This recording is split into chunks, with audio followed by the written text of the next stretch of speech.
Chapter 12. The Sea's Oath. The storm broke as suddenly as it had risen. Dawn poured over Furfloat Kingdom, soft gold brushing the sails, the masts, the soaked faces of dogs who'd been singing through the night. The sea was calm, so calm it felt shy about its earlier temper. Small waves nudged the ships in apology.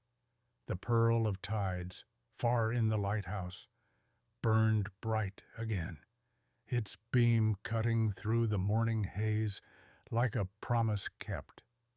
Eldan Rootwell, the hedgehog, stood at the bow, clothes heavy with salt, but heart impossibly light. Around him, sailors laughed, cheered, or simply sat in stunned silence, letting the peace sink in. Lyra leaned against the rail, her horns catching the sunrise. "Well," she said, "the sea sings again, and I didn't even fall overboard once. Not for lack of trying," Eldan said. Mara Tidepaws, the husky captain, barked a laugh. "You two make quite the duet." "The fleet owes you both a lifetime of dinners." Eldan waved a paw. "The sea did most of the work." Mara shook her head. "The sea listened." "That's rarer." By midday, Furfloat returned to life. Vendors reopening, flags drying in the wind, dogs telling and retelling the story of the night the Whisperer was outsung. The festival had become an impromptu holiday. The day of voices returned. In the lighthouse of memory, Eldan and Lyra stood before the pearl, now glowing pure again. Gold light swirled inside like a living current, gentle and steady. Captain Brine, the old beagle, watched them approach. "You reminded her," he said, "not to be still, but to move together. That's all the sea ever asks." Lyra smiled. "And now she'll behave?" Brine chuckled. "Oh no. She'll argue forever. But she'll argue in tune." Eldan placed his paw against the pearl's smooth surface.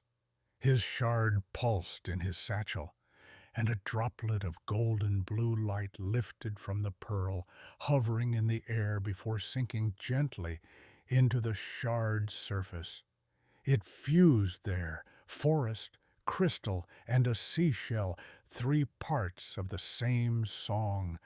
Brine handed Eldan a small, round compass, its glass clear but without a needle.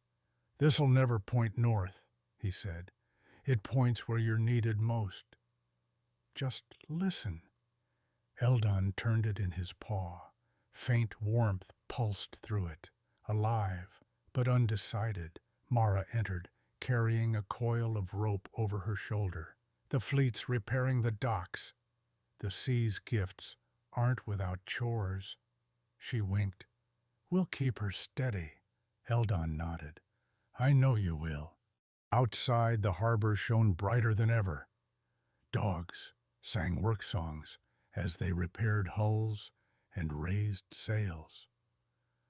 Lyra stood beside him, eyes following their movements. "I should stay," she said quietly. "There's a lot to rebuild. Bridges, anchors, hearts.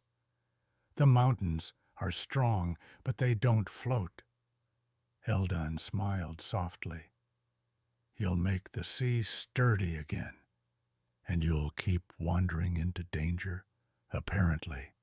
She pressed her tuning fork into his paw, the same one she'd used during the storm. "Take this. If you find silence again, strike it. It'll remember the note." He tucked it beside his shard. "I'll keep it safe." Lyra grinned. "You better. If you break it, I'll come fix it myself." They laughed, then stood in the wind for a moment longer, watching the sunlight ripple on the water. Later, as the sun began to dip, the lighthouse's beam flared one final time, pure golden light, connecting the sea to the horizon.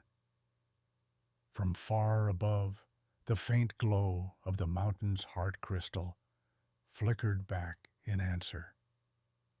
The realms were speaking again. Eldan stepped onto a small raft packed with supplies. Mara gave him a salute.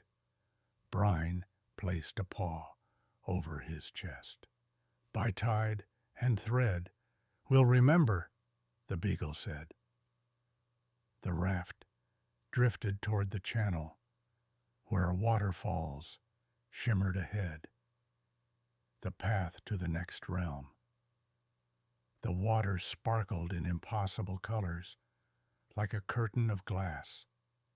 As the current caught him, the whisperer's voice brushed against his thoughts one last time.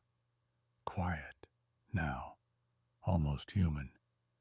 What will you do when there's no silence left to fill? Eldan didn't answer aloud. He only smiled, listening to the sound of the oars, the lapping of waves, the song of the wind. Behind him, Lyra raised a hoof in farewell. "Go on, hedgehog. The world's waiting to be heard." He waved back, feeling the pull of the falls ahead, the hum of connection running through the shard at his side. The compass in his paw warmed, pointing toward the light, cascading down like golden rain. "Blush Lotus Kingdom," he murmured. "Time to listen again." And as his raft passed beneath the shining arc of water, the sea sang a gentle chord, a farewell, a beginning, and a promise carried on every wave.